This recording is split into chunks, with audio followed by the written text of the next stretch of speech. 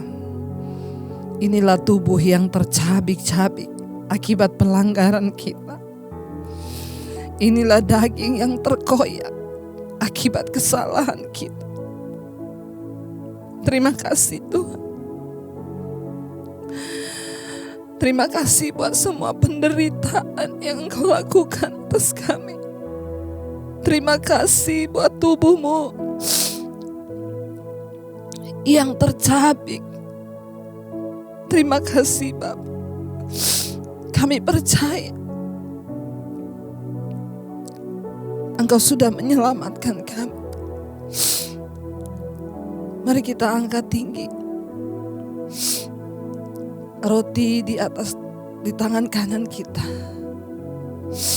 Bukankah roti yang kita pecah-pecahkan adalah persekutuan dengan tubuh Kristus? Amin. Mari kita makan di dalam nama Yesus.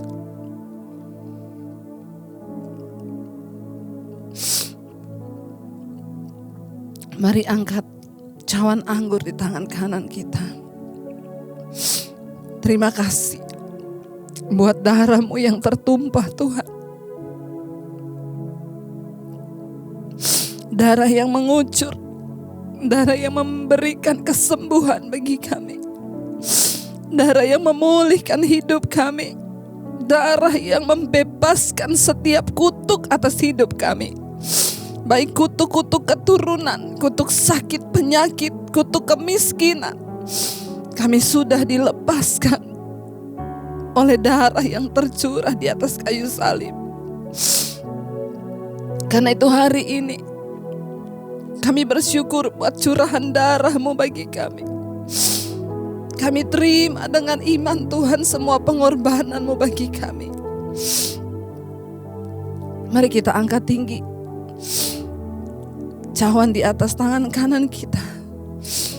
Bukankah cawan pengucapan syukur yang atasnya kita ucapkan syukur adalah persekutuan dengan darah Kristus? Amin, amin, dalam nama Yesus. Terima kasih Tuhan. Terima kasih Yesus. Terima kasih Bapa. Terima kasih Tuhan. Kami bersyukur. Terima kasih atas anugerah-Mu Tuhan. Terima kasih buat pengorbanan-Mu, buat kasih setia-Mu, buat darah-Mu Tuhan yang tercurah. Kami bersyukur. Mari naikkan syukur-Mu saudara. Katakan terima kasih Tuhan. Terima kasih buat pengorbanan-Mu Yesus. Terima kasih. Terima kasih Bapa. Kami bersyukur Tuhan. Agunglah rahasia ibadah kami. Kristus Yesus yang turun dari sorga dalam rupa manusia. Tuhan yang menjadi manusia, yang mati dan bangkit bagi setiap kami. Dan karena itu kami memiliki kehidupan yang kekal. Itu adalah rahasia ibadah kami. Kami bersyukur boleh mengenal Engkau Tuhan sebagai Tuhan dan Juru Selamat. Hari ini kami percaya kami dibebaskan, yang terikat dimerdekakan, yang terikat dengan dosa dilepaskan, yang terikat dengan kutuk dilepaskan, kutuk turunan dalam nama Yesus sudah dilepaskan, sakit penyakit sudah disembuhkan. Darah-Mu menyatu dengan darah kami, tubuh-Mu menyatu dengan tubuh kami, dan itu cukup memberikan kami jaminan keselamatan. Bahkan kami menerima segala upah di dunia ini, bahkan sampai dunia yang akan datang. Terima kasih Tuhan. Terima kasih Yesus. Terima kasih Roh Kudus. Terima kasih Tuhan. Ku percaya Kau Tuhan yang sanggup menaklukkan semua perkaraku. Kau turut bekerja dalam segala hal bagi kebaikanku. Ku percaya Kau Tuhan yang mampu menaklukkan semua masalahku. Kau turut bekerja dalam segala hal bagi kebaikanku. Kau turut bekerja dalam segala hal bagi kebaikanku. Terima kasih Bapak. Kami bersyukur Tuhan buat segala kebaikan dan kebaikan Tuhan. Bahkan hari ini kami telah melakukan perjamuan. Kami percaya kami disucikan dan dikuduskan oleh Tuhan. Kami tak melepaskan berkat bagi bangsa kami Indonesia. Shalom Indonesia, berkati pemerintahan Presiden Jokowi dan wakilnya. Kami berdoa dalam nama Yesus ada kesembuhan terjadi atas Indonesia. Kami percaya perlindungan Tuhan sempurna atas bangsa kami. Bahkan setiap kami hari ini Tuhan, kami berdiri dengan iman, kami percaya kedaulatan Tuhan atas hidup kami, perlindungan sempurna dari segala sakit, penyakit, virus apapun kami tolak di dalam nama Yesus. Tuhan memberkati kehidupan kami. Mari kita buka kedua tangan kita di hadapan Tuhan hari ini. Diberkatilah engkau dalam kehidupanmu, diberkati rumah tanggamu, diberkati pernikahanmu, diberkati pekerjaanmu, diberkati kesehatanmu, diberkati keuanganmu. Tuhan mencukupkan apapun yang kau butuhkan dan hidupmu menjadi kemuliaan, tanda bagi kemuliaannya. Engkau akan menjadi berkat bagi banyak orang. Terimalah kiranya berkat dari Allah Bapa, cinta kasih dari Tuhan Yesus Kristus, penyertaan manis Allah Roh Kudus menyertai hidupmu. Mulai dari hari ini bahkan sampai kali yang kedua Tuhan Yesus datang menjemput kita semua. Namamu tercatat di dalam kitab kehidupan. Dalam nama Yesus yang percaya diberkati Tuhan, katakan bersama amin. Amin. Tuhan Yesus memberkati. Happy Sunday dan selamat berjumpa lagi nanti malam di Mesbah Doa. Tetaplah bersemangat, tetaplah percaya dan persembahkan hidup yang berkenan kepada Tuhan. Shalom.